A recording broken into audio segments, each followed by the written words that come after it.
Hi friends, நம்ம today இன்றைக்கி என்ன பார்க்க போகிறோம்னா பொங்கல். வாங்க பார்க்கலாம் என்ன எப்படி பண்ணலாம் அப்படிங்கிறது. பொங்கல்ன்றது எல்லாத்துக்கும் தெரிஞ்ச யூஸ்வலான ஒரு டிஷ்ஷு தான்.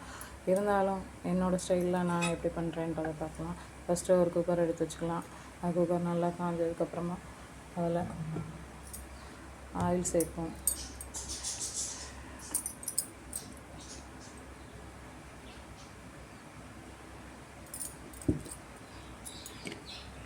எல்லோரும் நெய் சேர்ப்பாங்க. எங்கள் வீட்டில் நெய் ஊற்றினா யாருக்குமே பிடிக்காது. அதனால் நான் ஆயில் ஊற்றிக்கிறேன். ரெகுலர் ரீஃபண்ட் ஆயில் ஊற்றிக்கிட்டு இப்போ நல்லா குக்கர் காஞ்சிருச்சுங்க. இப்போ நம்ம அதில் மிளகு சேர்த்துக்கிடுவோம்.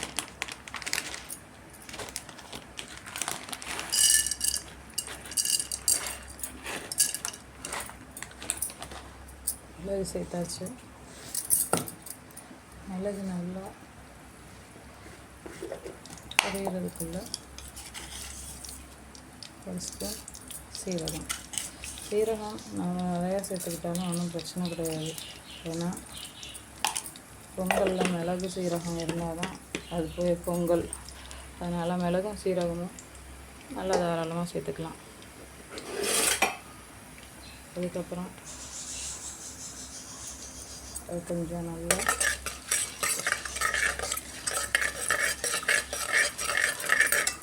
அதுக்கப்புறமா கருவேப்பிலை போடுறேன்.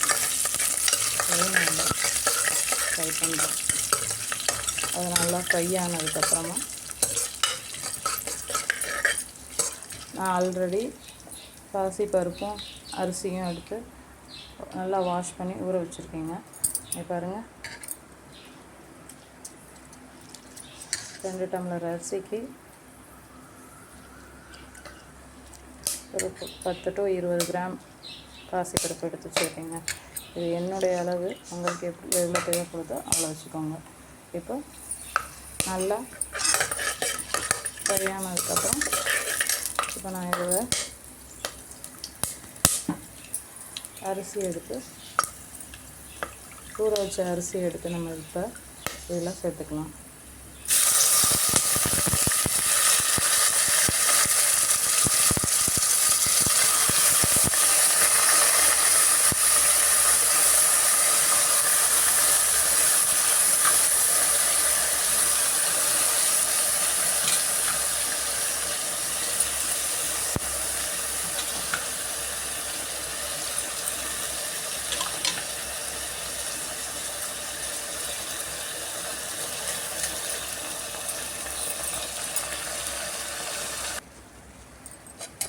இப்போ அந்த அரிசியை நல்லா எல்லா பக்கமும்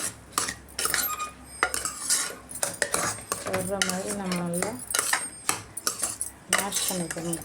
நல்லா கிண்டி விட்டுறணுங்க. இப்படி நம்ம கிண்டும் போது அது என்ன ஆகும்னா இந்த மிளகு சீரகம் எல்லாமே அந்த அரிசியோட ஜாயிண்ட் ஆயிருங்க. இப்போ இந்த பொங்கலுக்கு தேவையான உப்பு,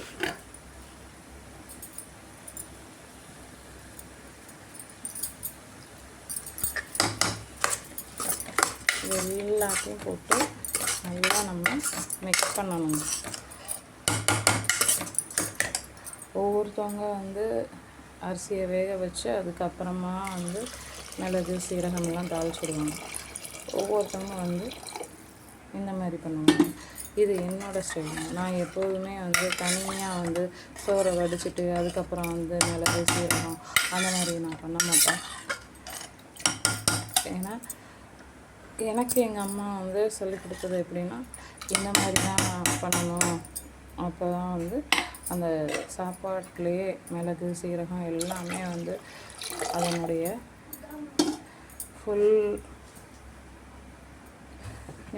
ஃபுல் சத்துக்களும் அதில் இறங்கிரும் அப்படின்னு சொல்லியிருக்காங்க. அதனால் நான் எப்போதுமே செய்யும் போது இந்த மாதிரி தான் பண்ணுவேங்க. இப்போ நம்ம அளவு தண்ணி வச்சாச்சு. இப்போ இதை என்ன செய்யலாம், நம்ம டைட்டாக க்ளோஸ் பண்ணிக்கலாம். க்ளோஸ் பண்ணி ஒரு 3 விசில் வச்சுக்கலாம்.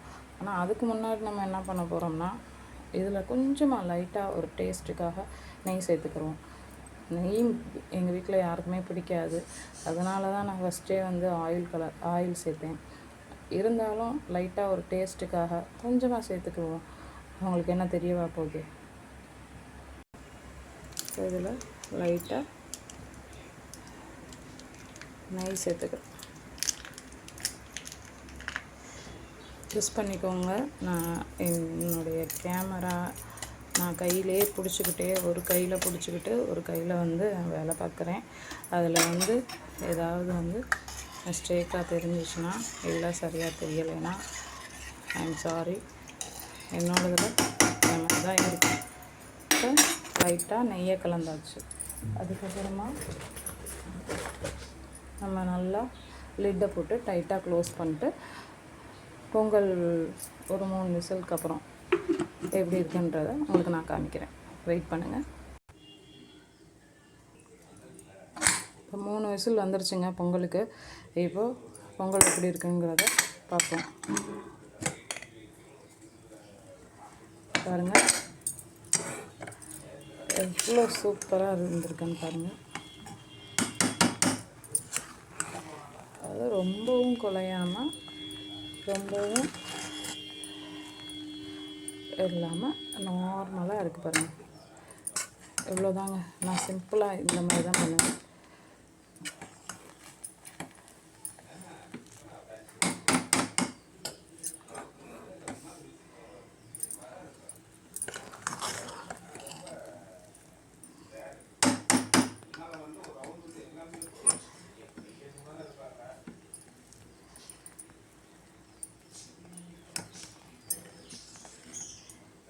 நீங்களும் உங்கள் வீட்டில் செஞ்சு பார்த்துட்டு எப்படி இருக்குன்றத கமெண்டில் சொல்லுங்கள். இதில் ஏதாவது நான் மிஸ்டேக் பண்ணியிருந்தாலும் அதையும் கமெண்டில் சொல்லுங்கள், நான் தெரிஞ்சுக்கிறேன். தேங்க்யூ மக்களே. Thank you my families.